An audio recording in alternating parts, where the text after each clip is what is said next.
Russia moves to block WhatsApp and messaging app crackdown. Russia has attempted to fully block WhatsApp in the country, the company said, as the Kremlin continues to tighten restrictions on messaging apps.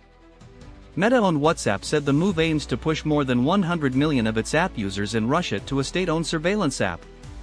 This comes after Russian regulators further curbed access to Telegram, citing a lack of security. Telegram is estimated to have as many users as WhatsApp in Russia. The Kremlin did not immediately respond to a request for comment from the BBC. Trying to isolate over 100 million users from private and secure communication is a backward step and can only lead to less safety for people in Russia, said WhatsApp in a statement. Russia's communications regulator, the Roskomnadzor, has made repeated warnings to WhatsApp to comply with local law. State-owned TASS Media reported earlier this year that WhatsApp is expected to be permanently blocked in the country in 2026. Such harsh measures are absolutely justified since Russia has designated Meta as an extremist organization, Andrei Svintsov, a Russian official, was quoted as saying. Since that designation in 2022, Meta apps like Instagram and Facebook have been blocked in Russia and are only accessible through virtual private networks. Moscow has made extensive efforts to push Russians to a state-developed communications platform called Max. The app has been likened to China's WeChat, a so-called super app that combines messaging and government services, but without encryption.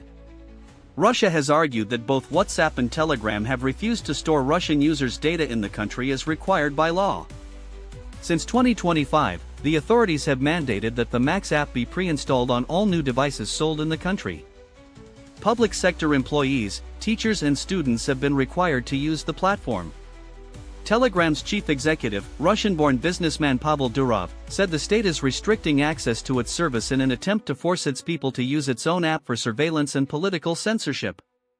Iran has tried a similar strategy to ban Telegram and push its people to a state-run alternative, but citizens have found ways to work around this, he wrote online. Instagram's Adam Mosseri faced questioning about the impact of his platform on minors. The Netherlands has the lowest working hours in Europe, but some say it is harming its economy. The bodies of two brothers, aged 2, their 1-year-old sister and father were pulled from the wreckage of a house in northeastern Ukraine. British troops in Norway will rise from 1,000 to 2,000 to address Russia's greatest threat since the Cold War. What can governments do when countries circumvent or flout the rules to export oil? Copyright 2026 BBC. The BBC is not responsible for the content of external sites. Read about our approach to external linking. Subscribe to Neuron News and turn on notifications to stay updated with world developments instantly.